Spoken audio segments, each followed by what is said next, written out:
Você ouve agora o IPOcast, o podcast semanal do IPO Brasil.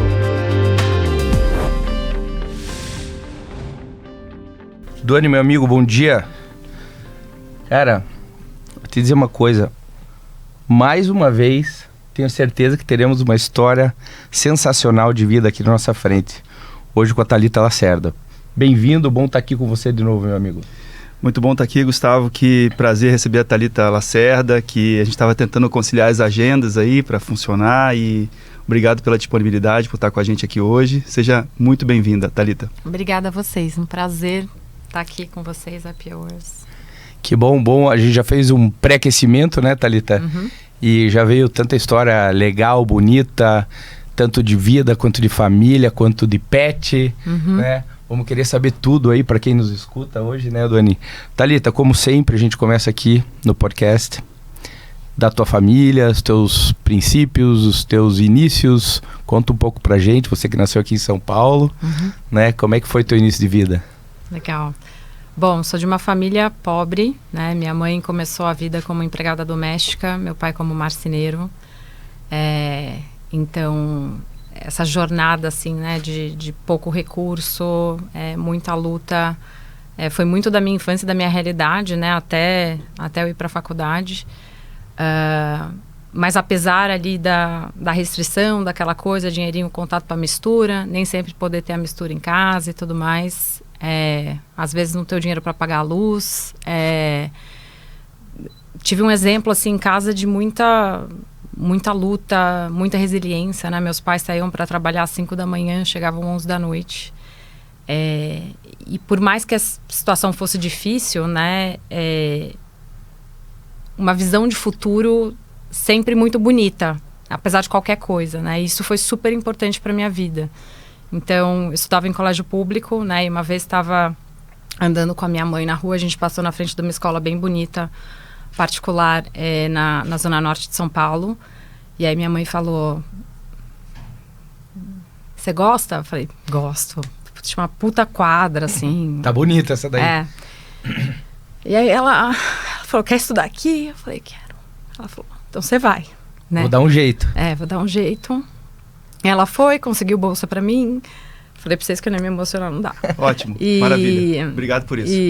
E aí, consegui a bolsa, era boa aluna, né? Mantém as notas que você consegue a bolsa, e foi super simbólico e importante pra mim, que foi a primeira demonstração que, assim, sabe, sonhar é de graça, pode sonhar, sonha que é bom. E essa perspectiva positiva, né, sobre qualquer situação, sabe... Acabou a luz, que legal, tem vela, noite de velas, tal. Então, esse foi muito sempre o espírito da minha casa. E eu trago isso comigo pra vida, acho que me ajudou muito. Tem irmãos, irmãs? Tenho 2 irmãos. O Vitor, né, 6 anos mais novo que eu, e a Isa, 12 anos mais nova. Fui a primeira a fazer faculdade da família, mas os dois também... a Isa ainda está na faculdade, o Vitor completou os estudos em publicidade. E outro episódio, assim, muito, muito marcante, né? Não é episódio, foi uma fase da vida que a minha mãe eventualmente conseguiu um emprego numa empresa, e ela via que os chefes eram, né, da GV. Então ela chegou em casa e falou: filha, você tem que fazer esse negócio, essa GV. Mas que é isso? Não, tem que fazer GV. Mãe, mas eu quero, sei lá, quero fazer direito, quero fazer jornalismo. Não, você tem que fazer GV, depois você faz outro negócio e tal. E essa... entrar na GV, né, abriu todo um mundo de possibilidades, né? Então, digo que muito, assim, o exemplo de trabalho, né, disciplina, dedicação dos meus pais, com essa visão positiva e, sem dúvida, a educação, nossa, transformaram minha vida, né? E abriram aí uma janela de possibilidades. Que legal, que legal.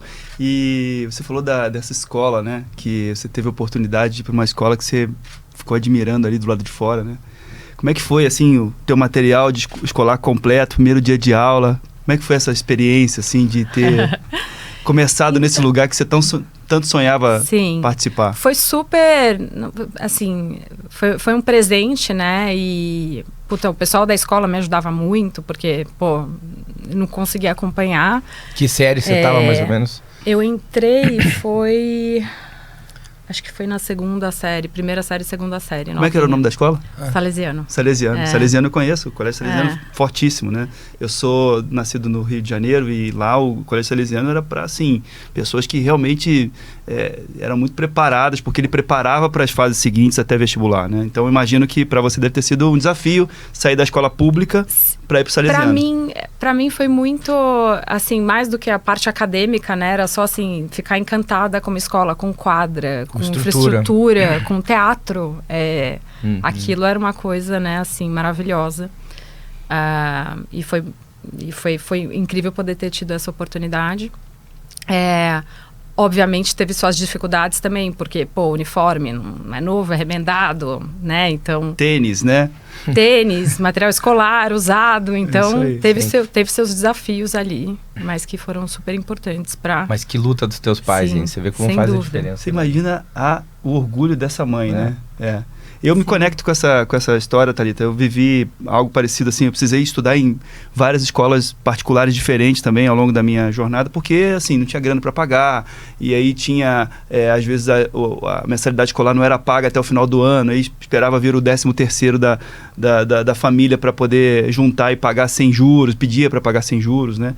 E eu me lembro da minha mãe, num desses momentos, eu precisei estudar numa escola pública. Eu fui estudando em escola particular e eu precisei estudar na escola pública. E quando eu voltei do primeiro dia de aula, a minha mãe me olhou e ela falou, e aí? Daí eu falei, legal. Aí ela falou, não tá legal. Porque ela me viu, sabe? Foi um choque pra mim. Eu ter entrado numa sala onde eu tava voltando a estudar coisas que eu já tinha visto e tal. Daí ela falou, eu não sei o que a gente vai fazer, mas você vai estudar numa escola particular. Sim. E ela foi atrás e meu irmão ajudou a pagar e como a minha mãe foi sensacional comigo, assim, né? E perceber aquilo, porque eu acho que eu não teria nem preparo para explicar o que eu estava sentindo que não era bom, né? Sim. Mas a minha mãe percebeu. Então... Mãe é mãe, bate o olho... Conectei, assim, sabe. Bacana. Mas legal, que bom, que bom. Sim. Que bom que você teve essa oportunidade. E aí... Super. E aí você ganhou um presente e aí você foi curtir o presente. Exato. Então, assim, acho que isso na minha trajetória também, né? Putz, muita gratidão à vida e aproveitar as oportunidades. A GV, sem dúvida, né? Foi uma oportunidade transformadora. Acesso a pessoas diferentes, a negócio, a business. Não tinha o menor entendimento e a menor noção. E aí, a partir da GV, quando comecei minha carreira em Investment Banking, na Merrill Lynch,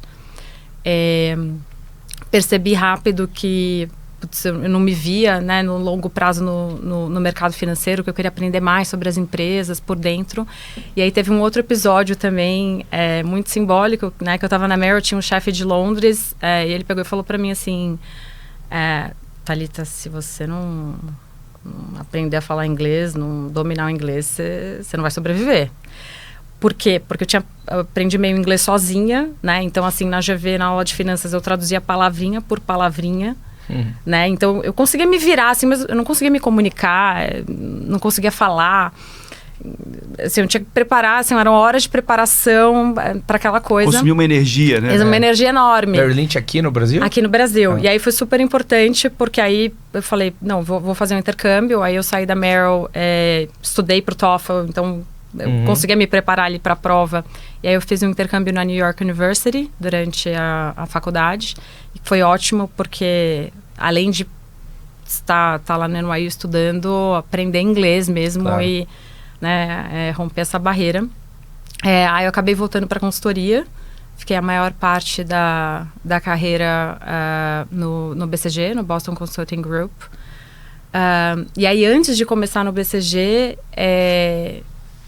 eu tinha esse sonho, né, de conhecer o mundo e tudo mais. E aí fui fazer, né, um mochilão pela África, pela Ásia, com hoje meu atual esposo.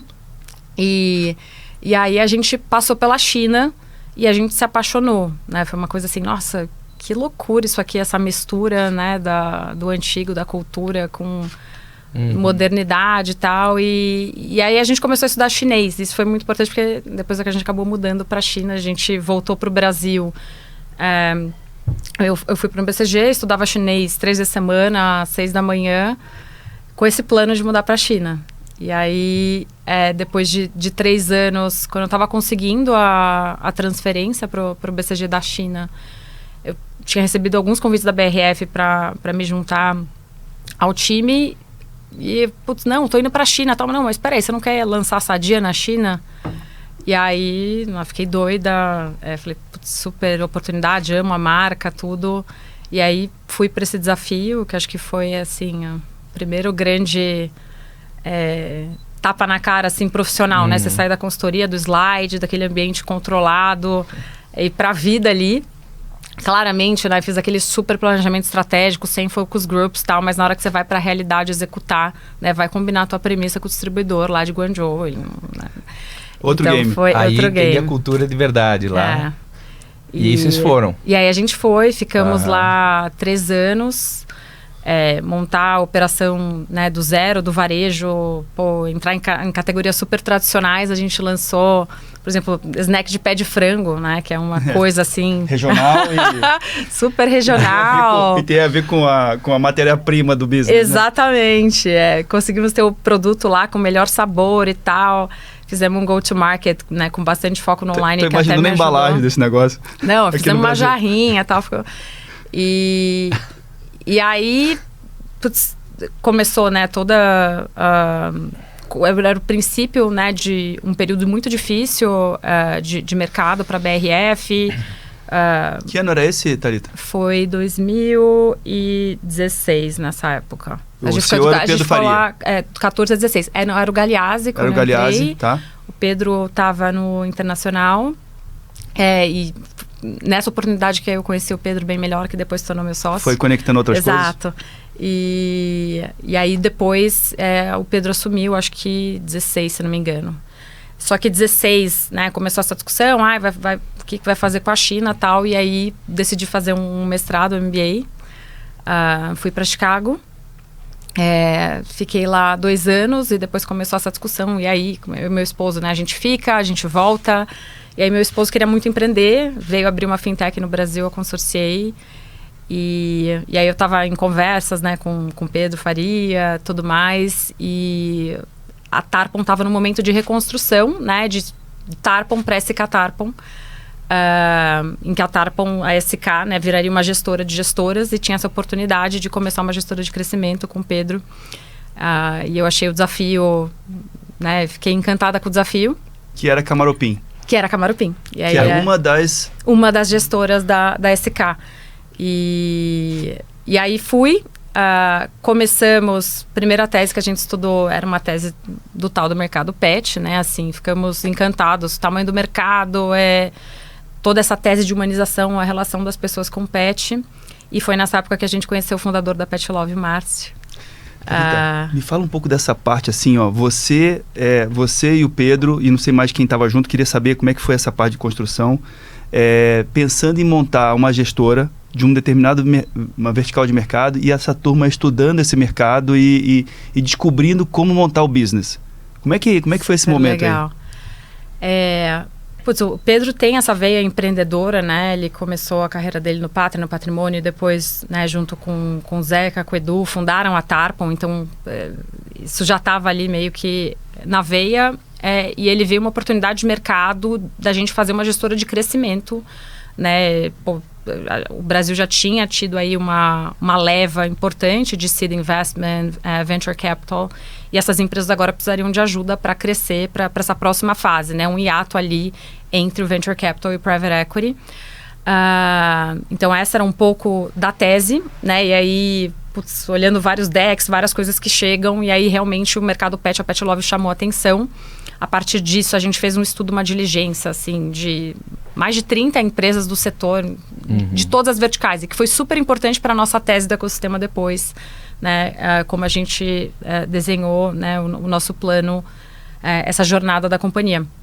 E então, falamos com gente do mercado, da indústria, as startups, aos players estabelecidos, a regulação. Então, estudamos, né, entendíamos que tinha um vento a favor muito grande, com cada vez mais famílias tendo pet, e com pet cada vez com um espaço mais importante, né? O pet dormindo na cama. Então, quando o pet dorme na cama... da família, tinha ali uma graninha reservada para o pet, vocês olharam para isso. Cada vez maior, né? Exatamente. Então isso que foi pivotal ali.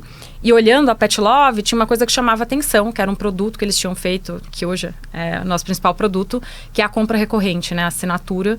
Na época era 30% do business. O e-commerce, né, nos preocupava, obviamente, um business muito difícil, mas a assinatura tinha um unit economics interessante, um perfil de retenção. A gente falou, poxa, se a gente conseguir escalar isso aqui, essa partezinha, na verdade é super interessante aqui o business e é assim que a gente entrou. Quando vocês entraram, isso que eu ia perguntar, qual era o tamanho da Pet Love, o que ela tinha de serviços e como é que vocês foram amadurecendo todo o business depois? Perfeito. A Pet Love, quando a gente começou a conversar, ela faturava coisa de 200 milhões, um pouco mais de 200 milhões. Então a assinatura era uma parte pequena. 30%? A companhia tinha sido super pioneira, né? O primeiro e-commerce, o primeiro app para pets, a primeira assinatura para pets, né? Tinha uma veia, uma cultura muito interessante de inovação, com um fundador ali missionário. Que é o Márcio, né? Que é o Márcio. E então isso nos encantou e quando a gente viu isso com aquele produto super interessante, a gente, vamos entrar, né? Tinha um bom momento para entrar também. O mercado estava num grande mau humor com o e-commerce, o que foi um momento propício para a nossa entrada. De baixa, né? Um momento Exatamente. de oportunidade para entrar. Um momento de oportunidade para entrar. Antes da pandemia, né? Exato. E a partir disso, né, a gente começou uma jornada. Eu entrei como conselheira da companhia, na verdade, ficava lá 4 dias por semana, fui meio a primeira pessoa de RH, ajudava, obviamente, na parte financeira, planejamento financeiro, planejamento estratégico. E aí a gente começou, né, trabalhando muito ali junto com o Márcio, com o time, a construir a tese, né? Então, a gente entendeu a necessidade de criar uma diferenciação para a Pet Love, assim, ser um e-commerce especializado. É muito difícil você conseguir competir com o marketplace, que é o seu diferencial. Então, muito da tese, além de, obviamente, de, né, crescer o produto campeão, o produto tem boa aceitação, era como que a gente cria um diferencial. E aí a gente pensou, no início a gente falava plataforma, hoje a gente fala ecossistema, né? Que é criar essa visão de tudo para o seu pet. Antes só na palma da mão, agora também em lojas físicas, nessa experiência multicanal. Então, a partir disso, a gente começou a agregar nesse ecossistema empresas que eram líderes nos seus segmentos e que traziam uma complementaridade importante para diferenciar, para que o tutor pudesse encontrar tudo que ele precisava ali na Pet Love. E aí, nesse contexto, a primeira aquisição foi da VetSmart, que é o principal app para médicos veterinários do Brasil, um app que eles usam para prescrever, tem um prontuário digital, tem uma comunidade para vets, é a principal plataforma de ensino à distância do veterinário no Brasil. Depois a gente trouxe a Dog Hero, que é o principal marketplace de serviços para pet do Brasil, é o Airbnb para pets, né? Vou viajar com quem que eu deixo meu pet, com o Herói. A Vetus, que é o principal ERP do mercado pet, para hospital, para clínica, que para a gente foi super importante para conectar com o pet shop de bairro e poder fazer a entrega rápida de uma forma, né, economicamente viável. E então, ali muito também num instinto do Pedro, que acreditava muito no negócio de plano de saúde para pets, a gente fez 2 aquisições de plano de saúde para pets do maior player, uma operação da Porto Seguro, a Porto Pet, a Porto se tornou sócia da Pet Love, e depois da Nofaro, o segundo maior player, e hoje esse é o nosso, né, a nossa menina dos olhos, um grande potencial de crescimento aí de plano de saúde para pets. Com personas diferentes, né? Porque você aí olha para o veterinário, você olha para o consumidor final e você olha para o pet, né? Você olha para todo mundo que interage com essa realidade, né? Perfeito. E é interessante como consumidor, né? Esse processo ele foi realmente amadurecendo ao longo dos últimos anos, né? Como as pessoas tiveram mais vontade de ter pets em casa, talvez em função até da pandemia, e depois elas passaram a consumir outras coisas e aquilo passa a fazer parte do dia a dia, assim, uma parte importante da diversão familiar, né? Que é visitar uma loja, que é comprar coisas para o seu pet, que é fazer mimos para o seu pet, né? E aí, como é que foi o mercado, assim? Como é que o mercado... Porque outros players também se posicionaram nesse mercado, né? Você tem aí a Pets, você tem a Cobase e outros. Como é que vocês foram olhando esse processo, onde já tinha uma oportunidade de crescimento, mas vocês não estavam sozinhos, assim?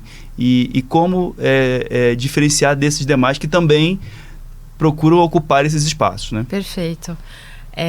Então, assim, primeiro, acho que a gente tem a vantagem de estar no mercado com muito vento a favor. Porque o mercado é grande, é um mercado de 50 bi para todo mundo. Então, o mercado que em si, o mercado endereçável, cresce ainda muito, tanto porque aumenta a população pet, né? Porque mais famílias adotam pets, porque a gente casa mais tarde, a gente tem menos filhos em casa, muita gente morando sozinha, o pet, ele preenche esse espaço. E pela nossa relação com o pet está cada vez mais perto da cama, a gente projeta as nossas necessidades no pet, humaniza o pet. Então eu sou super preocupada com a alimentação natural, eu quero dar uma alimentação natural para o meu pet.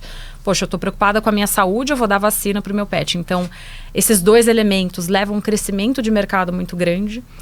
A Pet Love em si está inserida, né, num contexto em que o online é o canal que mais cresce, então também muito vento a favor. Então, por mais que você tenha, né, os outros players, o marketplace, o hipermercado pet, né, que é a Pets Ecobase, tem espaço para todo mundo. E aí tem um elemento também desse mercado, que é um mercado extremamente fragmentado, né? Então, 60% do mercado ainda está com players independentes, pequenos. São os pets de bairro. Os pets de bairro, as agropecuárias do interior.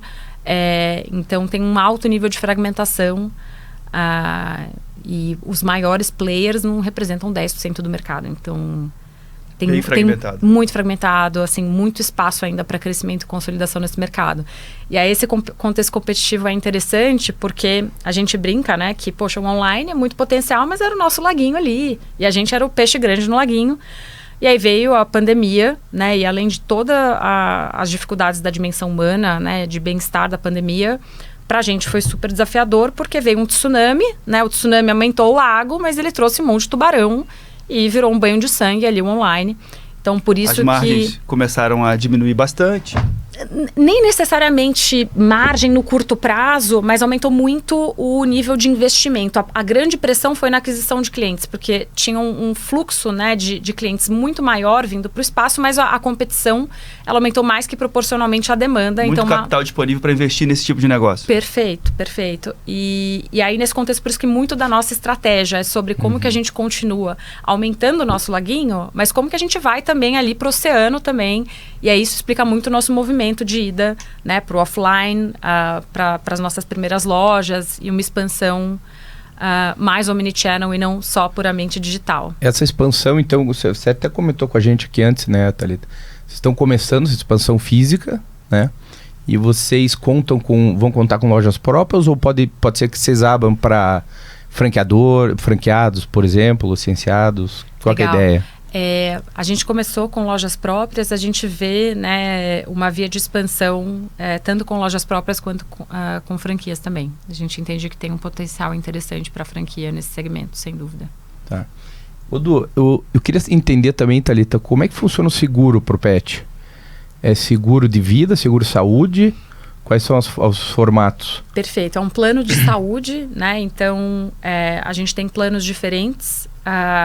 Então, tem desde o plano para quem quer só prevenção, tem o plano para quem quer, né, um plano que cubra qualquer emergência, eventualidade, internação, cirurgia e tudo mais. E, obviamente, tem aqueles planos mais premium para aquele cliente que quer mandar seu pet para o Einstein dos pets, vamos dizer assim. Então, a gente tem uma série de planos aí muito parecido com o plano de saúde, em que você paga, né, uma mensalidade, você tem acesso à nossa rede credenciada, que hoje tem mais de 3 mil pontos de atendimento, né? A gente está normalmente a 2 quilômetros da casa dos nossos clientes.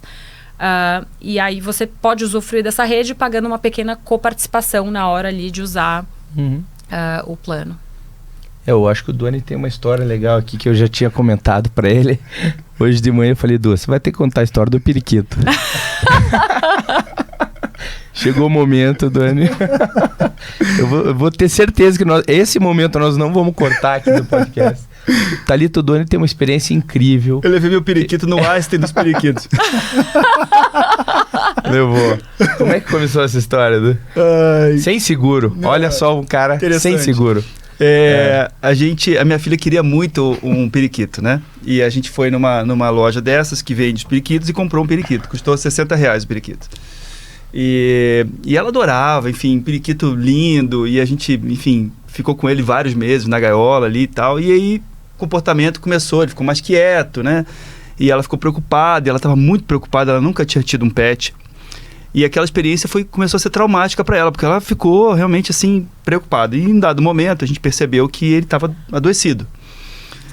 E ela falou, pai, a gente precisa levar ele no médico agora, pai. E começou a chorar e aquilo ficou assim muito grande. E eu falei, não, vamos fazer isso já. Pegamos a gaiola e falei, agora eu vou em algum lugar. Não tinha ideia de onde iria, né?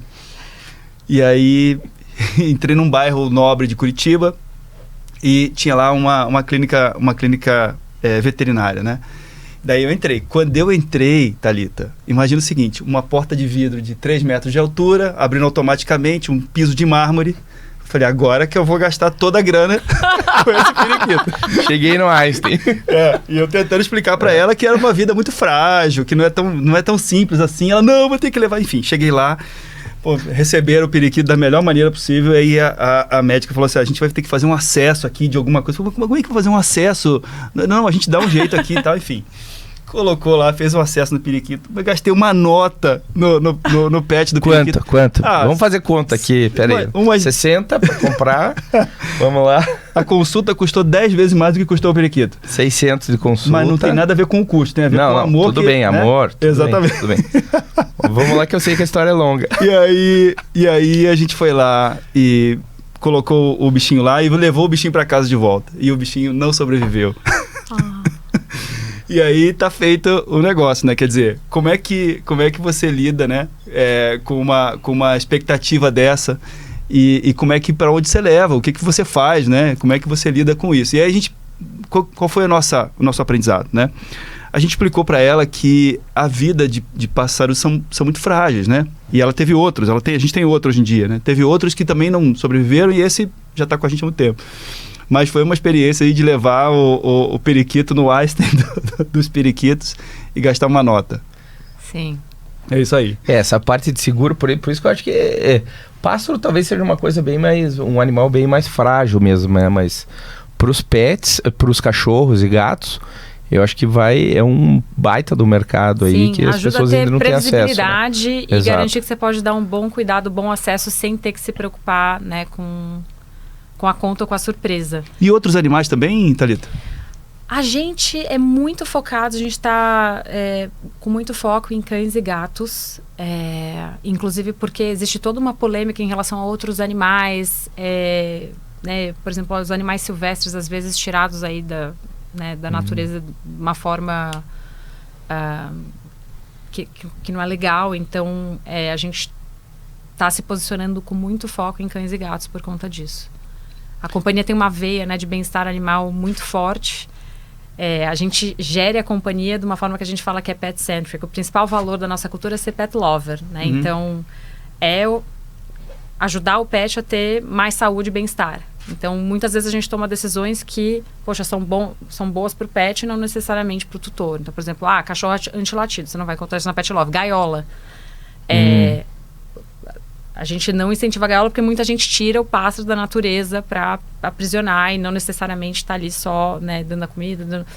Então... Tem alguns posicionamentos, sim. Muito do posicionamento é um posicionamento forte de bem-estar animal. Mas assim, você diria que 90% vai ser cães e gatos, porque... Para o plano de saúde, eu diria que a gente está focado só em cães e gatos. No e-commerce, na loja também, no e-commerce nosso, a gente tem produtos para outras espécies também, mas a representatividade ela é pequena do negócio. E uma questão também que não é muito comum na vida dos pets, né? Você trabalhar a prevenção em alguns aspectos, Sim. porque para nós é muito fácil você e cada vez mais consciência em relação a você ter uma boa alimentação, visitar o médico com frequência e fazer tratamentos preventivos. Como funciona isso para os pets? Vocês estão explorando esse lado também? Sem dúvida, porque para a gente até, para o próprio negócio de plano de saúde, isso é muito positivo, né? Você cuidar da saúde. E o pet, da diferentemente sinistralidade do humano, da carteira, vamos chamar assim. Exato. O ser humano, ele fala, né? Tô com dor, tô com meu pet, Sim. não. Então, a prevenção no pet, o check-up anual, os exames anuais, as vacinas, mesmo a alimentação, da antipulga faz toda a diferença para a saúde daquele pet. Então, a gente tem desde planos que, por exemplo, incluem os antipulgas, como comunicações para falar, olha, lembretes de vacina, porque pra gente, né, a gente quer que o pet esteja saudável, então essa abordagem de prevenção, ela tem muito a ver com, assim, um pilar muito estratégico para a gente, que a gente está dando bastante foco. Essa parte do seguro, vocês fizeram essa parceria com a Porto, né? A gente tem outras seguradoras que estão incorporou... interessadas nisso também, nesse mercado? Vai ser a mesma coisa que no e-commerce. A gente sabe onde tem uma boa oportunidade, né? Onde tem profit pool, a competição vem, é natural. A gente está vendo a proliferação de uma série de players. E a gente começou, então, com a operação da Porto, né? A incorporação da operação da Porto, que se torna acionista da Pet Love, e depois com a junção do segundo maior player. Então, hoje a gente tem uma cobertura, né, em todas as regiões do Brasil. Ainda não é um plano nacional, né? A gente está trabalhando para isso. E acho que outro ponto interessante também da junção com a Porto é que a gente se tornou multicanal. Então, através da Porto, a gente vende o produto pela força de corretores da Porto, né? Com a incorporação à Pet Love, a gente tem os canais de venda diretos, que são os mais representativos. E aí a gente criou um novo segmento, né? Que é o segmento... além do balcão B2B, em que a gente vai oferecer o produto white label para bancos, um segmento de benefícios. Então, hoje, por exemplo, P&G, né, nossa cliente, oferece o plano como benefício para o seu colaborador. Então, esse é outro canal em que a gente está explorando, porque pet cada vez mais parte da família, um gasto relevante para as pessoas. Então, as empresas ajudando, né, o colaborador, oferecendo isso como benefício. Foi um canal que surgiu por procura. A gente começou a receber e-mail e falou, poxa, tem uma oportunidade aqui. Então, a gente estruturou também aí o plano corporativo que tem ido super bem. As novas gerações entrando no mercado de trabalho têm uma percepção sobre benefícios de uma maneira diferente, né? Tem interesses diferentes se comparado às gerações anteriores, e eu vejo que você estender como benefício a possibilidade de um plano de saúde pet tem um apelo que é muito mais sensível até do que muitas vezes um plano de saúde para pessoas, né? Perfeito. E é o caso muito, por exemplo, da população da Pet Love, que é uma população mais jovem, que tem menos filhos, mais pets. Então, a gente vê isso, né, exatamente o seu ponto. Assim, quanto mais a penetração, né, dos millennials, da geração Z, maior é a demanda, interesse por esse benefício. E você endereçar isso, né, no aspecto da geracional, porque aí você realmente tem um posicionamento de marca. A gente estava falando recente sobre isso, os novos clientes do Nubank, por exemplo, né? Vamos supor que um jovem abre uma conta no Nubank e ele não é economicamente ativo ou ganha um pequeno salário, ou seja, ele gera pouca receita para o Nubank. Mas essa mesma pessoa, com o passar do tempo, vai se posicionar dentro da sua carreira e certamente não vai trocar quando tiver um pouco mais de dinheiro e puder comprar outros produtos financeiros, não vai deixar de ter essa conta para comprar no Itaú ou comprar no Bradesco. Vai se posicionar e vai construir receita a partir de uma marca que se identifica, que conversa com o seu mundo, com as suas coisas, né? E essa questão de posicionamento, eu acredito que ela gera, num primeiro momento, menos receita. Sim. Mas ela cria um posicionamento que no longo prazo você tem mais pessoas adquirindo seus produtos e serviços porque você é você, né? Porque se identifica com o que você faz, né? Sim, eu acredito muito, muito nisso. Essa essência da marca, né? Então, assim, a missão da Pet Love é democratizar e simplificar o cuidado com o pet, né? Então, como que a gente fica fiel a essa missão e aos nossos princípios num momento em que, por exemplo, que a gente tem uma pressão por lucratividade, aumentar a margem, mas assim, o meu principal princípio é democratizar. Então, eu tenho que ter o melhor preço.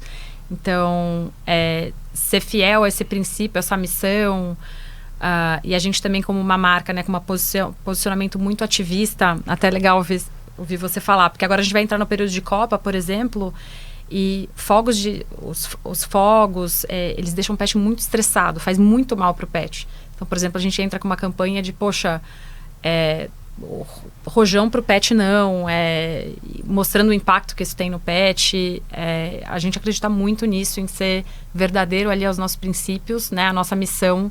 E a partir disso, né, ter maior fidelidade, engajamento, uma relação realmente muito próxima com os nossos clientes, né, e a partir dessa experiência com os nossos clientes, eles indicam para outras pessoas e assim a gente cria aí um círculo virtuoso. Isso é muito do que a gente acredita. Bem legal mesmo. Não, quer dizer, uma plataforma de serviço e um care com o pet, né, que antigamente a gente não via, né? Era uma coisa muito mais caseira, assim, Sim. né? E, obviamente, não absorvia todas essas condições e novidades e serviços pro pet ter uma vida mais longeva e de qualidade, né? Ô, Thalita, e tem os exageros também, né? Tipo assim, outro dia eu ouvi assim, não, o meu pet tem alergia à lactose. A minha tem. Olha lá. A minha tem, a alergia à propósito. lactose, tem que fazer tratamento de pele, tem que... Enfim, como é que funciona nesse mundo agora, né? Essa percepção de que, de fato, o que acontece com o pet é o que acontece com as pessoas, ou tem exageros nesse aspecto, né? Ou tem pessoas que, às vezes, por uma questão de solidão e tal, projetam no seu pet uma série de coisas relacionadas a gasto, porque isso acontece com os humanos também, né? Os humanos também, de alguma maneira, têm seus exageros do ponto de vista de saúde. E como é que isso é projetado no pet? Vocês percebem isso no consumo dos seus clientes? A gente percebe, né, assim, a Pet Love é uma empresa super democrática, a gente não tem uma penetração específica em determinada classe social, né, a gente tem penetração, inclusive penetração alta na classe D, na classe C, e é super interessante que às vezes a gente analisa, né, poxa, aqueles clientes de maior lifetime value, eles são os clientes de maior renda? Não. O que explica o maior lifetime value, de fato, é essa relação com o pet. Então você tem, né, tem cliente que compromete uma parte importante da renda para dar uma ração super premium, para dar o antipulgo e para dar o plano de saúde. Então isso, assim, foi uma coisa que a gente, né, quando olhava o business de fora não imaginava, e agora quando a gente está ali vivendo é realmente impressionante. E aí, sem dúvida, assim, o pet faz parte da família, então... É isso, eu quero vestir meu pet de uma forma que projete o meu lifestyle. Isso é super comum. Começou a ter um segmento, né, nascente, ainda pequeno, mas de moda para o pet. Também tem toda uma tendência de alimentação ultranatural, né, uma alimentação customizada, que hoje ainda, né, muito cara para poucos. Então, assim, a gente está vendo o desenvolvimento dessas coisas. Por exemplo, os nossos planos mais primeiros cobrem acupuntura, inclusive uma forma de tratamento muito efetiva para alguns traumas. Então, assim, a gente vê, existe essa demanda por festa, por pet, por uma série de coisas. Isso existe, já é uma realidade. Assim, o pet realmente, ele faz parte da família hoje. Meu pet, por exemplo, tem alergia, a gente precisa trocar a ração dele várias vezes. Aliás, um beijo pra você, Lola Caramelo, que está assistindo aqui o nosso podcast agora. Mas de fato, a gente precisou testar algumas alternativas de ração, para poder equilibrar essa questão da coceira na pele, etc. Então, sim, tem uma questão de reação. E isso era uma coisa, anos atrás, era uma coisa inimaginável, né? Você não imaginava, você tinha uma boa marca de ração, você dava aquela marca de ração de acordo com o tamanho do seu pet e quantos... e o que você queria, como é que você achava que era melhor alimentar ele, e estava resolvido, né? Sim. Hoje, a variação dentro, por exemplo, de alimentação de ração, deve ser, enfim, deve ter para todo tipo de circunstância, situação, região do Brasil, etc. Sem dúvida, sem dúvida. É muito... tem uma amplitude, né, uma riqueza de produtos. Então, por exemplo, a descrição que você dá é um segmento, né, de rações veterinárias, então rações para algum tipo de patologia, né, em que você tem desde ração para obesidade, como ração para hipoalergênica, como rações para tratarem algumas condições, né, clínicas do dentição, pet. Perfeito. Pet com pouco dente, ou com dente fraco. Exato, né? Então, assim, hoje tem uma amplitude muito grande. Assim, é um mercado de bens de consumo. Exatamente. Virou um mercado de consumo, então Eu não queria deixar passar aqui, ó. Eu tô com o site aberto de vocês, né? Pra gente repassar os serviços aqui, que são tantos. Eu achei tão legal que eu acho que vale a pena a gente comentar. Gu, inclusive vai ter desconto para o IPO aqui no plano de saúde do pet, entendeu? Você tem que entrar no portal. Tem no portal lá. Exatamente. Que maravilha. Maravilha. E aqui você vai pegar o QR Code que tá aqui embaixo, agora vai nada. Mentira. Mas ó, a parceria é o IPO, hein? Aí, ótimo. Então beleza, a gente coloca lá o link para o pessoal usar. Legal, então vamos lá. Plano de saúde que a gente falou aqui, né? Pet Love Prime. O que é o Pet Love Prime? O Pet Love Prime é um programa em que você tem um check-up anual, frete grátis e benefícios como, poxa, você perdeu o seu pet, você liga pra gente, a gente te ajuda a achar. E se você nos avisar em 24 horas, né, tem uma probabilidade de 99% da gente achar o seu pet para você. O pet escapou, tal, você liga, a gente tem um time que Tem algum sistema de rastreamento de pet? Tipo, implantado, debaixo da pele, esse tipo de coisa? No nosso plano de saúde, sim, tem um microchip. Mas, além disso, a gente tem uma metodologia, um time, assim, de... né, Pet Finders, que é especializado em fazer isso. A gente, inclusive, presta esse serviço para os nossos colaboradores. Legal.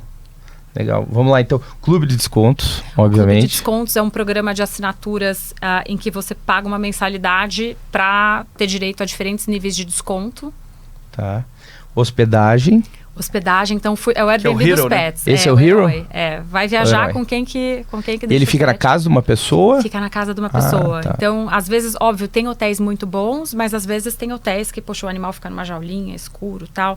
Então, você deixa na casa de alguém, essa pessoa é um pet lover, ama pet, às vezes tem pet também para fazer companhia, manda fotos para você durante a hospedagem. Legal. Sabe, a minha mãe é tosadora de cachorro. Que legal! E eu não sabia disso que você falou agora. Então, ela seria, sem dúvida, uma candidata para receber um pet na casa, porque minha mãe, ela é tosadora por paixão. Então, quando alguém fala para ela assim, ó, só você vai tosar o meu cachorro, a minha mãe, um coração se forma em volta dela e ela fala, pronto, adotei. E ela faz isso na vida, né? Minha mãe tem 71 anos e adora. E eu não sabia disso. Então ela poderia se cadastrar, por exemplo, como uma pet lover. Isso, e receber na casa dela. Como uma heroína, receber na casa dela. Olha. Tanto no app da Pet Love quanto no app da Dog Hero. Que legal. Vou procurar saber. Que legal. Bom, de repente até pode servir para quem está pensando em ter um pet e ter uma experiência curta, assim. Funciona? É engraçado, sim, isso acontece. Não é tão comum, mas acontece. A gente tem alguns é pra heróis. você, Ingo. Então, eu tô pensando aqui. Test drive. Eu tenho que convencer a Carol lá em casa primeiro. Exato. Talvez seja Pet a maneira de entrar um pet lá. Entra o Rottweiler lá, lambuzando tudo, jogando baba pra tudo que é lado, comendo pé de cadeira e tudo e vai. Só pra gente continuar. Então, a gente tem a gente falou do Hero, né, do herói, que é hospedagem, Creche. Então, poxa, nem todas as empresas são pet friendly. Agora, com o pessoal voltando pro escritório, vou trabalhar, não quero deixar meu pet sozinho em casa. Então, você deixa na casa de alguém, só que ao invés de passar a noite, dormir a diária, day user. Okay. E tem também, você vai ver aí o pet sitter, que por exemplo, principalmente pro gateiro, né? Gato não gosta de sair do ambiente. Então, alguém que você chama para ir na sua casa, ficar com o seu gato, dar comida para ele, ou pro próprio cachorro também. Mas não tira o animal do seu ambiente. A pessoa que vem para... Legal. É o pet sitter. Legal. E daí você tem o passeador também. O passeador perfeito. Então você chama no app, hoje eu não consegui passear, chama lá o passeador para levar o app para passear, e você escolhe o tempo de duração do passeio. Muito legal. E veterinário a domicílio. Veterinário a domicílio. E o plano de saúde também. E o plano de saúde que está lá em cima. Que legal. Olhando para a receita da Pet Love, o quanto está associado a serviços e o quanto está associado a produtos? Perfeito. Então, esse ano a gente vai faturar mais ou menos 1,2 bi, né? A grande parte ali, 90%, 85% a 90%, dependendo do mês, vem de produto. Serviço está cada vez mais aumentando a participação, mas mais do que a receita, o serviço ele tem um papel de fidelização, de cross-sell, aumento de ticket, complementar ali a produto. Né? Até porque você tem um revenue share aqui são terceiros essas pessoas que prestam o serviço? No marketplace de serviço, sim. Aí no caso do plano de saúde, aí não, a gente captura o prêmio, né? O plano de saúde deve fechar o ano aí representando 15% da nossa receita. A gente vê, né, saindo ali de 10% para 20% nos próximos anos. Eu li que o número de vidas, li recente, não sei se esse número deve ter mudado, 150 mil vidas já na carteira? A gente vai bater 150 mil vidas até o final do ano. A gente começou o ano com 40 mil vidas. Então, é um produto que está em alto crescimento. Legal. E hoje a gente tem mais de 1 milhão de assinantes cadastrados também para compra recorrente. Que legal. Thalita, falando um pouco do teu ambiente de gestão ali, né? Quantos funcionários tem a Pet Love hoje? A gente está com 1.700 colaboradores. 1.700. E adquiriram algumas empresas, né? Sim. E hoje as empresas já fazem parte de uma única estrutura? Como é que está isso? Esse é um dos grandes desafios, né? A integração dessas empresas, né? Sob a mesma cultura, a mesma visão. Então, a gente está em níveis diferentes de integração das diferentes operações. E aqui uma integração... Acho que a integração de time, ela está super avançada, né? Onde a gente ainda não está 70% do caminho na integração da tecnologia, que também é super complexa, né? Pensar nessa arquitetura e como integrar de uma forma fluida na jornada. A gente tem ainda evoluções importantes a serem feitas. Então, hoje essa é um pouco a realidade. E o processo de integração de time, ele está muito avançado, mas ainda faltam alguns passos, né? Para ter uma operação, um time totalmente ali unido, integrado. Me surpreendeu 1.700 funcionários, Doni. Né? Como que vocês estão divididos em áreas, departamentos? Legal. E geograficamente, assim? Perfeito. Então, na nossa sede, né, funções mais administrativas, tecnologia e tudo mais, a gente tem 600 colaboradores, né? E os demais colaboradores estão nas nossas áreas de Pet Experience, que a gente chama que é uma área de experiência do cliente, né, uma área de front ali, contato com o cliente, e também operações nos CDs. Então, a gente tem CDs em Minas Gerais, em Pernambuco, em Santa Catarina, em Goiás, além de centros de cross-docking aí pelo Brasil. E pontos também de entrega na última milha espalhados pelo Brasil. E aí, lojas, a gente tem as primeiras lojas, a gente começou pela cidade de São Paulo. E o plano de saúde, a gente está... vamos bater aí a ideia... a gente saiu de 20 cidades, queremos chegar em... 40 cidades até o ano que vem. Agora, Thalita, você, em termos de carreira, né? Eu quero muito conhecer você liderando, né? Porque você saiu de experiências profissionais, assim, que são mais individuais, né? Perfeito. Olhando a parte financeira e estudando economicamente oportunidades. E você lidera 1.700 pessoas, né? Então, queria entender um pouco, assim, o que te inspirou na carreira? Como é que você, quando percebeu que ia liderar e falou, eu preciso me preparar para isso, quais foram as tuas referências, né, em relação à liderança? E como é que é você liderando? Como é que é a tua squad ali, mais próxima? Que legal. É super boa a sua colocação e eu acho que essa é a grande aprendizado, né, assim, aquele chá de realidade da liderança, que na sua carreira inteira, na verdade, você não é necessariamente preparado para ser um líder, né? Então, tanto academicamente, o que a escola te cobra, nota, ou na trajetória profissional, é tudo sobre a sua contribuição, quanto você entrega, é muito centrado no eu, em você. E quando você se torna um líder... É mais nadador do que participante de um time de futebol, jogador, né? De polo aquático. Exatamente. Exato. E, poxa, quando você se torna, né, um líder, é tudo sobre as pessoas, né? Você não escala. Como que você escala a organização? Como é que você traz aquela visão, né? Para mostrar para que direção que a gente tem que ir, como é que você inspira as pessoas nessa visão e como é que você acolhe as pessoas, as demandas intrapessoais, interpessoais. Acho que isso é liderança. E para mim, obviamente, do ponto de vista inspiracional, né, assim, sempre teve a Indra Nooyi da Pepsi, super, né, impressionante a trajetória dela, figura de liderança, sempre foi uma inspiração distante. Mais recentemente, eu admiro muito a Cristina Junqueira, fundadora do Nubank, mas eu tive muita sorte de poder ter mentores, né, ao longo da carreira. Então, Daniel Azevedo no BCG, depois o Pedro Faria, que se tornou meu sócio, e a Flávia Falgeres também. De ter pessoas próximas, né, que iam me esticando, com quem eu podia trocar.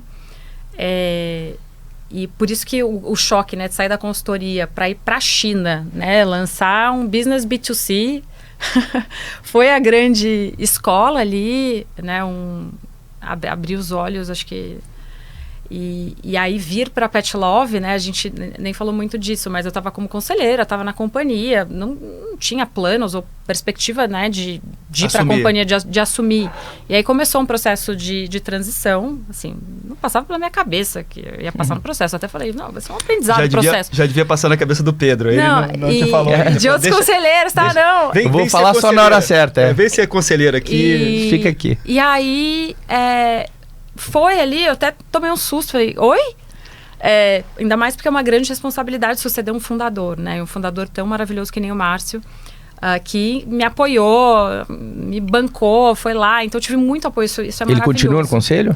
Continua Márcio, no conselho legal. e continua como um grande articulador do ecossistema. Falo com ele, assim, quase todo dia. Incrível, assim, um super parceiro. Thalita, fazendo só um parênteses, quero te deixar continuando a falar sobre liderança, né? Mas como é importante quando você tem um ambiente favorável para se tornar um líder, né? Perfeito. Quando as pessoas gostam de você, querem que você dê certo, o ambiente que você está é um ambiente legal, então fica mais natural, porque tem um esforço de aprender a fazer. Você Total. precisa aprender, você não sabe, né? Total. E algumas culturas têm essa capacidade de falar assim, ó, relaxa no sentido de fica tranquilo e faça o seu melhor. E aí o tempo vai passando e as coisas vão se ajustando, né? Então, essa coisa do ambiente, eu acho que como líderes, né, a gente tem a chance de proporcionar para outras pessoas, Sim. né? Outras pessoas que ainda não foram líderes ou que estão começando na jornada, que é deixar o ambiente fofinho, assim, né? Falar, ó, vai lá, dê o seu melhor que vai dar certo. Tem uma né? rede de apoio, assim. Rede de apoio, acho que é a palavra. Sem dúvida, eu tive muito apoio do conselho, né? Putz, fui escolhida unanimemente ali pelo conselho como CEO. Que é ótimo super, também. Poderia ser diferente, né? Metade dos sócios falando, eu quero ela, outra metade Exato. dizendo, não, eu não quero. E aí você entra no meio disso. Então foi super, né? Isso não, sendo super franca aqui, né? Tive uma super síndrome de impostora ali. Meu Deus, e agora? Enganei todo mundo. Eu sou uma Vamos fraude. Agora eu vou descobrir que eu sou uma Eles vão fraude. descobrir que eu sou uma fraude. E, nossa, o apoio foi espetacular, né? E obviamente, por ser fundador, eu pedi uma transição de 6 meses, porque era assim, não, começa aí, já. Eu falei, oi? Não, calma, vamos fazer uma transição, 6 meses. E o Márcio foi super parceiro na transição, aproveitei para realmente mergulhar na companhia sobre outra lente e perspectiva, né? E uma Ainda jornada mais super vindo- bacana, assumi ali pós-transição, comecei em 21 e aí junho 21 oficialmente o Márcio sai e eu continuo. E aí sobre essa sua pergunta, né, de liderança, sobre o time, sobre a squad, para mim, acho que o primeiro grande, assim, desafio, né, que quando as pessoas, né, ter as melhores pessoas e ter as pessoas certas no lugar certo. Super orgulho do time de liderança que eu formei, assim, pessoas complementares, espetaculares ali naquele seu, né, com a sua experiência, desafio a primeira posição, obviamente, posição de pessoas e organização, para seguro, um business complicado, que tem ali suas particularidades, trazer um executivo com, sei lá, 15, 20 anos de seguro nas costas, que já tocou operação de seguro e tudo mais. Então, assim, sabe, o time foi arquitetado para ter essa complementaridade ali de qualidades, experiências e ao mesmo tempo, né, por eu estar na companhia há tanto tempo, ter ajudado a contratar vários dos talentos, eu tinha muito acesso aos talentos. Então, quais são os talentos que a gente quer promover, subir, esticar, dar mais espaço? Então, hoje acho que a gente tem um balanço muito legal de talentos formados na casa, né? Por exemplo, hoje nossa pessoa de produto começou como estagiária na companhia. Ao mesmo tempo que, poxa, a gente não tem aqui esse skill set, né? Vamos trazer do mercado. Então, hoje eu, assim, muito orgulho desse time, porque é um time... né, faz o trabalho ficar fácil, assim. Não, eu pensando aqui, e ainda mais levando em conta que vocês estão vindo com várias aquisições, né? Sim. Então, várias tribos se juntando aí por um mesmo ideal, né? Sem dúvida, sem dúvida. E quando junta essa tribo, combinar muito bem o mandato, o desafio, porque não tem jeito. Quando você faz uma aquisição, né, essa migração de ser um fundador para ser um executivo com uma missão, é muito diferente. E não adianta, empreendedor tem uma veia empreendedora, ele quer empreender. Então, como é que você constrói uma jornada para essa pessoa dentro da empresa de ser um entrepreneur, de poder continuar tendo, né, autonomia, uma jornada empreendedora dentro, mas num contexto que não tem jeito. Você tem que combinar o jogo ali, né, com o resto da organização, senão não escala, que acho que é o grande desafio, de algumas das startups, né, que a gente trouxe para ajudar elas a escalar. Então... Thalita, se eu perguntar para um diretor seu assim, o que você aprendeu com a Thalita e o que você gostaria que a Thalita melhorasse, assim, aprimorasse, né? Fala para mim. Perfeito. Eu acho que eles diriam que, putz, eu aprendi com a Thalita a ser otimista. Assim, eu sou, acho que por conta da minha história de vida, meus pais, minha mãe, eu vejo, sabe, o copo meio cheio. You can do it.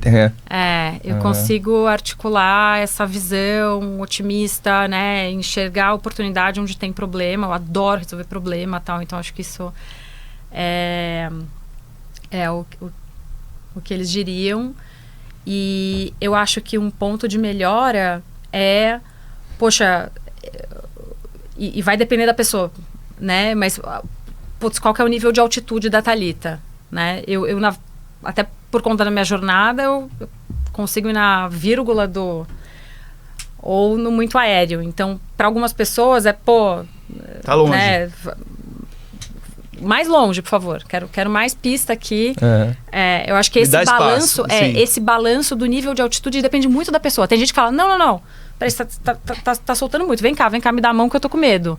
Então, é muito particular também a pessoa. E isso é uma coisa que eu tô learning on the job. Para cada perfil, poxa, qual que é o nível correto de altitude para que a pessoa esteja no melhor dela. Ela tem que ter a pista para esticar, crescer, mas ao mesmo tempo, todo mundo aqui eu tenho uma accountability de resultado, de visão. E assim, eu brinco como eu tive, né? A bola não vai cair. Se alguém cair, né? Um pega a bola ali do outro. Como é que a gente faz? Então... aprender esse nível de altitude para a pessoa, para o momento que ela está na vida, é algo que você vai calibrando, porque não é o mesmo para todo mundo. Então, acho que esse é um ponto de melhoria ali contínua. Um ponto, você falou do seu ponto de melhoria, que bom que você se vê, já se percebe dessa forma, né? Porque o perceber já te ajuda a resolver determinadas coisas, a calibrar a altitude para um e para outro. E é interessante esse teu aprendizado também, essa tua experiência, porque muitos executivos e empreendedores não têm essa noção. Não têm noção, inclusive, de pensar a respeito de altitude, né? E muitas vezes deixa de ter times autônomos porque sufoca demais o time, né? Então aquelas pessoas ali poderiam dar muito mais e ter muito mais pista, só que a pessoa quer centralizar, quer entender e tudo mais. E o contrário, né? O laissez-faire, né? Que é você dar liberdade pra caramba, só que as coisas não acontecem e daqui a pouco você tá trocando teu time toda hora, porque afinal as pessoas não têm direcionamento e você também não tá próximo delas e de alguma maneira isso cria uma desaproximação até o ponto de rompimento, né? Mas é legal você ter essa leitura, porque isso já é bastante coisa. Super, assim, acho... Até pro meu próprio, né... Poxa, desenvolvimento. Essa relação próxima com o time. É bacana que aqui no IPO, no fórum, a gente faz a linha da vida. Eu fiz a linha da vida com o meu time. E é super legal, assim, realmente... Choradeira, todo mundo se abraça. Como é que eu sou, o que eu vou bem, o que eu não vou bem... Porque, bem ou mal, né? Um time novo, em que tem pessoas que eram da companhia, pessoas de fora. Então, assim, um time que está jogando junto está começando a criar, né? Ralar um pouquinho de cotovelo juntos, que é super importante para ter um time de alta performance. Então, esse espaço de, feedback, aqui tá bom, aqui não tá bom, mútuo para todo mundo, né? Assim, não uma relação de uma via, uma relação de troca. E eu acho que outra coisa, ouvindo você, eu acredito muito em descentralização, senão você não escala a companhia, né? Se tem... Quando vem decisão operacional, pelo amor de Deus, assim... Depender disso, daquilo... Você não escala. E que para mim é esse... E até... Para mim o que foi transformador também, eu pesquisei bastante, li bastante, falei com muita gente, né? Quando fui assumir o desafio, fiquei encantada com a metodologia dos OKRs, Objetivos e Resultados Esperados, assim... Pra gente funcionou super bem, para dar aquela clareza do, onde que a gente quer chegar, tal. Então, como você vai chegar... Autonomia, claro, respondendo a missão, os princípios da companhia que não são negociáveis. E são a forma como a gente reconhece talento, como a gente aumenta a participação acionária e tudo mais. Mas pra gente, pra organizar, pra não ter essa coisa de, não entregou, tá, esse aqui é o combinado. Isso aqui é a nossa visão onde a gente quer chegar e a gente vai medir sucesso aqui. E a gente todo trimestre tá sentando ali pra falar, a visão é chegar lá, mas assim, pra gente chegar lá, primeiro tem que dar um passinho, né? Então vamos dar um passinho aqui que tem que chegar. Mais esticado. Mas, assim, pra gente, a gente tá super, assim, empolgados com os OKRs. Tem ajudado bastante. Muito legal. Thalita, eu tenho certeza que os 1.700 funcionários vão escutar isso. vão gostar de saber que o drive tá dado, né? E que a cultura é essa, que a ideia é essa. Muito legal. Você mencionou rapidinho aqui, a gente tá quase chegando no nosso limite de tempo, mas você mencionou um pouco aqui o IPO, que você fez a linha do tempo. Você entrou no IPO esse ano, né? Sim. Como é que foi para você? O que já aconteceu? Já está em fórum? Que legal. Suas primeiras experiências, assim, conta pra gente. Tá sendo maravilhosa a experiência. Assim, quem me trouxe foi o Christian, o Vasco e o Lars. Entrei no time fórum. De peso, hein? Time de peso. Patrocinada por 2 ex-chairs Brasil do IPO. super responsabilidade para você. E, poxa, entrei num fórum, fizemos o retreat, tivemos já alguns fóruns, assim, encantada. Superou muitas expectativas, né? O nível de abertura. Porque até, assim, nessa jornada, você conseguir ter a perspectiva externa, você sair um pouco ali da bolha, né? Da empresa, do setor, que se deixar, fica, né? Pet, acorda, vai dormir pensando em pet ao final de semana. Então, sair e ter essa perspectiva inteira e poder aprender, né? Com a experiência dos outros, num ambiente de tanta, assim, transparência, franqueza. Tô encantada. Então, esse começo está sendo super, super, super legal. Que bom. Então, bem-vinda, né? Já Obrigada. Que entrou esse ano, né? E com certeza vai ser uma relação duradoura e muito rica para você, tua família, teu esposo. Sim. Né? Bom, para não deixar passar, é importante, você falou do teu esposo aqui que encarou o desafio da China com você. Como é o nome do seu esposo? Pedro. O Pedro. Quantos anos de casado? Pedro, a gente casou, a gente mora juntos desde 2012 e a gente casou oficialmente em 2016. Então, legal. E vocês têm 2 filhas? Temos 2 filhas. Quais nomes e idades? Helena, de 4, e a Sofia, de 2 anos. E a May também, a nossa Bernedoodle. Isso que eu ia falar agora, o pet, né? A May, que tá com 1 ano e meio agora. Qual que é o plano de saúde que a sua pet tem? Do mais caro ou mais baratinho? Ela tem o do meio. O do meio. Ela tem ali o do meio, que cobre tudo. 99 por mês, assim. Como é que é o nome? A Pet Love subsidia, né? Grande parte. Então, a Pet Love oferece o plano de saúde pet como benefício para todo mundo. Então, tem esse... Como é que é o nome? Você falou aqui, perdão? May. A May. Ótimo. Beleza. E ela já usufruiu todos os serviços aqui que a gente falou?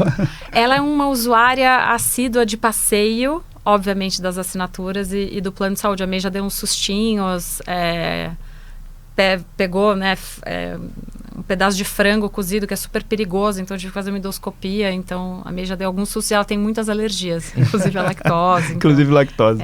A May é uma... A May não contribui para a sinistralidade do plano. Ela...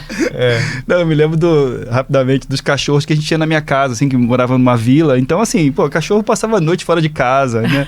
E voltava no dia seguinte, passava o dia dormindo porque estava na noitada. De ressaca. Exato, mudou tudo. Mas, Thalita, assim, um prazer te receber aqui no IPOcast, ouvir tua história, né? Olhar nos teus olhos aqui brilhando com tudo que você fala, né? Então, tudo que você viveu, né, de fato. Então, isso para nós é muito rico, porque você compartilha conosco tua história também vai para várias outras pessoas. Esse podcast tem a capacidade de acessar outras lideranças, né? Porque às vezes dentro do IPO a gente tem essa oportunidade que é única de estar em contato com pessoas que são excepcionais, e agora a gente tem a oportunidade de compartilhar isso com mais gente, né? Então você está participando disso aqui agora. Passo aqui para o Gu as honras, Gu, do nosso presente, por favor. Opa! A gente sempre tem um carinho especial de dar um livro aqui para o nosso entrevistado. Esse livro é de um cara chamado Robert Joly.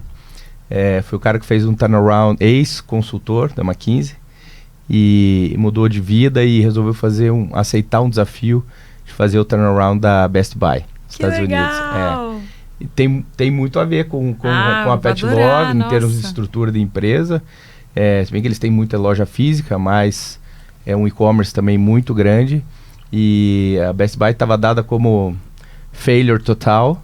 E o cara conseguiu fazer isso, revirar assim, a empresa do zero ao topo, fazendo aqui um trocadilho com mais um podcast que a gente escuta, sem demitir ninguém. Então ele é um cara muito focado em pessoas, em times. E é uma história maravilhosa aqui, que eu espero que você curta, espero que você não tenha lido. O livro chama O Coração do Negócio, né, em português. Obrigada, adorei. Presente e carinho para você. Muito obrigada. Obrigado, foi sensacional escutar a tua história. Obrigado gente. Mesmo. Não deixe de escutar os outros episódios do IPOcast, disponível em todas as plataformas de streaming.